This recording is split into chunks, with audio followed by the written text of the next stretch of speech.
Davlatimiz rahbarining O'zbekiston Respublikasi Qurolli Kuchlari tashkil etilganligining 34 yilligi hamda Vatan himoyachilari kuni bayramiga tayyorgarlik ko'rish va uni yuqori saviyada o'tkazish chora-tadbirlar to'g'risidagi farmoyishi ijrosini ta'minlash maqsadida Pop tumanida joylashgan chegara qo'shinlari harbiy qismida Milliy armiya ona yurt qalqoni tinchligimiz posboni shiori ostida ochiq eshiklar kuni tadbiri tashkil etildi. Hozir shu haqda. Mazkur tadbir yosh avlodni vatanparvarlik ruhida tarbiyalash, ularda milliy armiyamizga bo'lgan hurmat va ishonchni yanada mustahkamlash, shuningdek harbiy xizmatning sharafli va mas'uliyatli ekanini chuqur anglatish maqsadlariga xizmat qildi. Tadbirda 200 nafarga yaqin o'quvchi yoshlar ishtirok etdi. Dastlab chegara xavfsizligini ta'minlashda xizmat itlarining o'rni, ularning maxsus tayyorgarligi namoyish etildi. So'ngra yoshlar harbiy qismda yaratilgan zamonaviy shart-sharoitlar, texnik vositalar, qurol aslahalar va harbiy jihozlar ko'rgazmasi bilan yaqindan tanishdilar. Harbiy xizmatchilar tomonidan qurol aslahalarining vazifasi, texnik imkoniyatlari hamda ularning mamlakat tinchligi va xavfsizligini ta'minlashdagi ahamiyati atroflicha tushuntirib berildi. Biz bugun barcha sinfdoshlarimiz bilan harbiy qismdagi ochiq eshiklar kuniga tashrif buyurdik.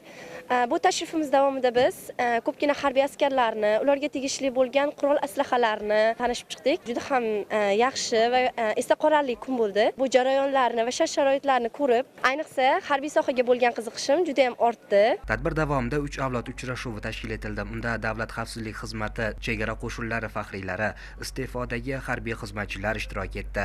Ushbu uchrashuv yoshlar uchun chinakam hayot maktabi bo'lib, avlodlar o'rtasidagi ma'naviy bog'liqlikni yanada mustahkamladi. Faxriylar o'z nutqlarida yangi O'zbekistonni barpo etishda yosh avloddan nafaqat o'tkir zehn va zamonaviy bilimlar, balki teran tafakkur, milliy qadriyat va an'analarga hurmat, keksa avlod tajribasidan samarali foydalanish, eng muhimi vatanga muhabbat va sadoqat kabi yuksak fazilatlar talab etilishini alohida ta'kidlab o'tdilar. Yurtimizda hozir vatanparvarlik oyligi o'tkazilyapti. Shu munosabat bilan biz faxriylarni harbiy qismga taklif qilishdi. Harbiy qismda kelib juda katta o'zgarishlarni ko'rdik. Harbiy xizmatchilarning yashash sharoiti, xizmat davomida sharoitlar yaratilganligi hammasi bilan tanishib ko'rdik. Juda katta o'zgarishlarga o'zimiz guvoh bo'ldik. Harbiy qismda 3 avlod uchrashuvi tashkillashtirildi. Biz harbiy faxriylar qatnashdik. Uchrashuv davomida tadbir qatnashchilari o'zlarini qiziqtirgan bizga savollar bilan yuzlanishdi.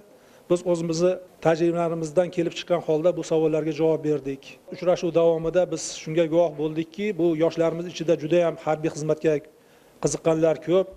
Biz ishonamizki, vatanimiz sarhadlarini qo'riqlovchi yoshlar juda ham ko'p. Vatan himoyasi ishonchli qo'llarda. Tadbir davomida o'quvchilar tomonidan berilgan savollarga batafsil javoblar berildi. Umuman olganda, ochiq eshiklar kuni tadbiri yoshlar qalbida harbiy kasbga bo'lgan qiziqishni oshirish, ularni vatanparvarlik, jasorat va mas'uliyat ruhida tarbiyalashda muhim ahamiyat kasb etadi.